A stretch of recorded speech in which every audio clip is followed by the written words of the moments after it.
Amen. Thanks for that prayer, Brother Ted. And if you would all please open your Bibles with me this afternoon to Matthew chapter 5. Matthew chapter 5.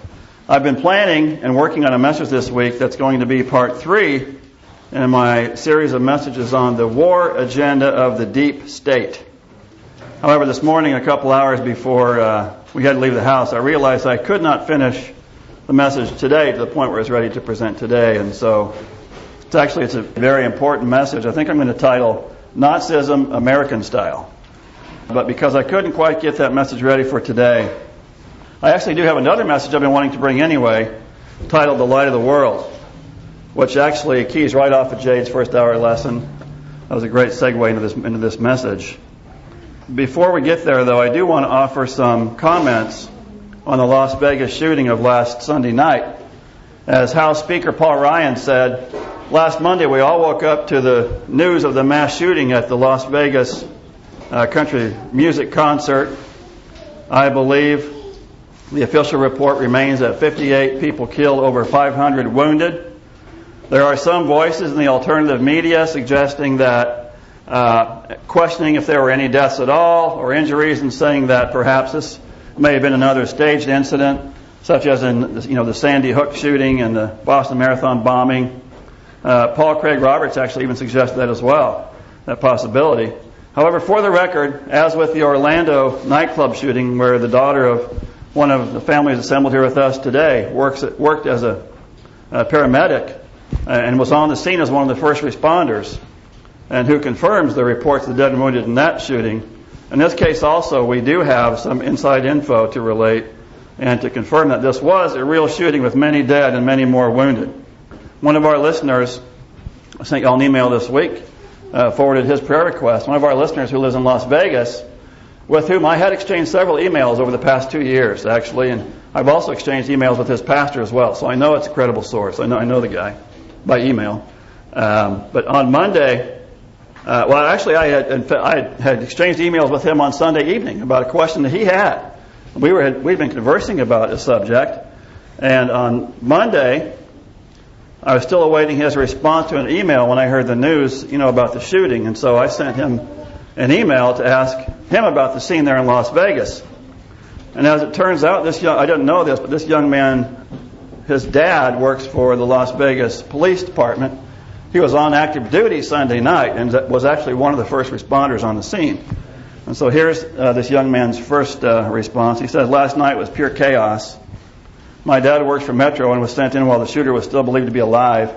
He said there was panic and bodies everywhere. My cousin, I won't give her name, was a victim. Her first name is Tiffany, I'll give you that. Was a victim, shot in the stomach and shoulder. I have no official word on her condition, but last I heard she's alive and recovering. Please keep her in your church's prayers." And we did pray. I sent the prayer request out. We prayed, and she recovered rather quickly. I'm not sure if she's out of the hospital yet, but she's going to be fine. And so I immediately sent that request out to everybody on our short list of church members and loyal friends of the church. And so I sent him back an email, and I said, "I'm sending out a prayer request for Tiffany. Are the news reports accurate as to the shooter and his background?" He said they believe there was only one shooter, being as how he had different rooms and angles.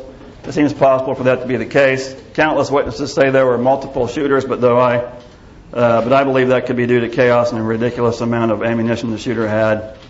Thing they haven't discussed much of and has me very confused is the reports of a woman walking around 45 minutes before the shooting telling people, "You're all going to die." Of course, we've heard that on the news as well.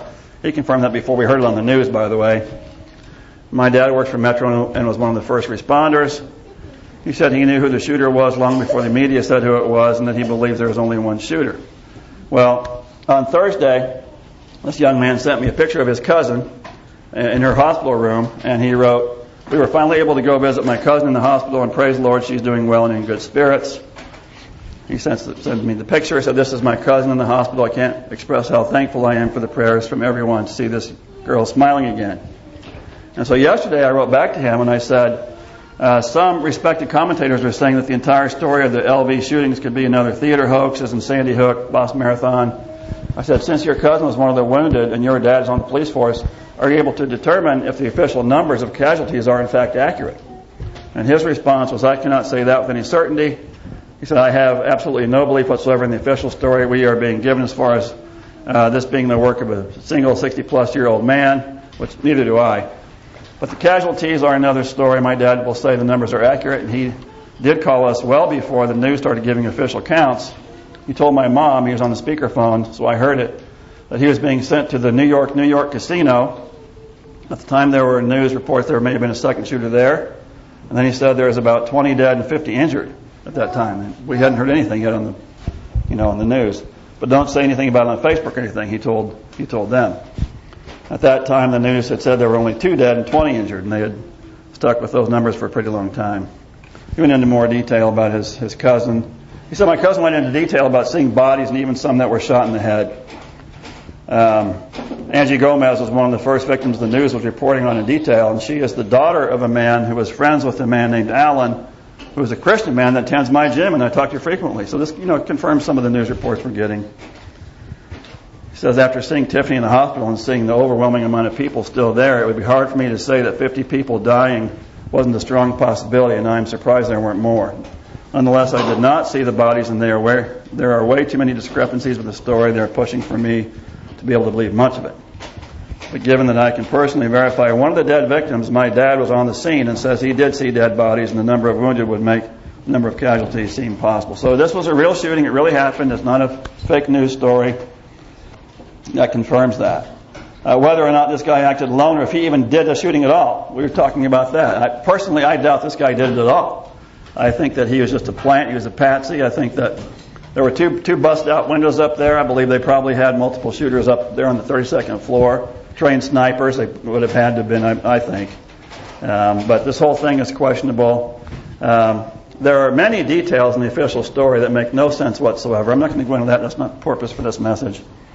But actually, of course, details not making sense is to be expected in such a senseless, evil act like this. There's going to be a lot of details. None of it makes sense.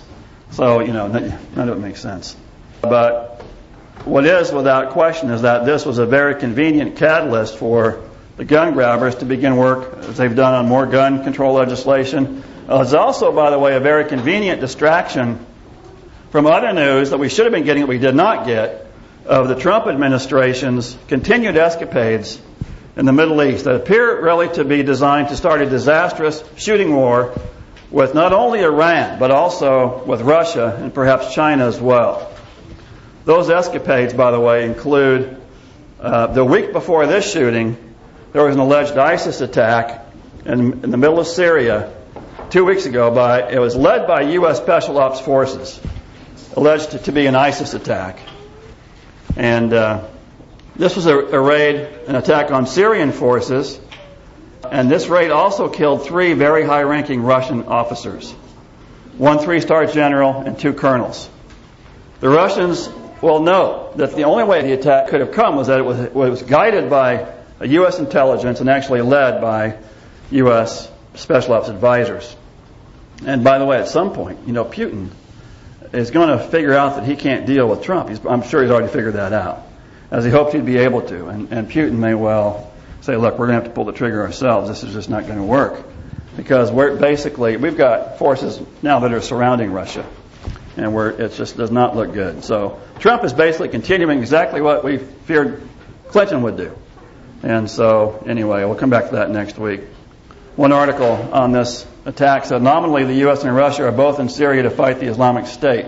In other words, that's what they're supposed to be there for. The Russian troops are legitimately there, having been invited by the Syrian government. The U.S. forces have no legal justification for their presence. So far, open hostilities between the two sides have been avoided. But as the U.S. now obviously sets out to split Syria apart, openly cooperates with terrorists and does not even refrain from killing Russian officers, the gloves will have to come off. So, does not look good. I'll come back to that topic next week about the war agenda of the deep state. But for this message today, we're in Matthew chapter 5, back now to shift gears completely. We just sang that song, I Love to Tell the Story. And I want you all to ask yourself today if you love to tell the story. I mean, you sang that song, you sang the words, you sang the notes, and we go through those motions, but do you love to tell the story?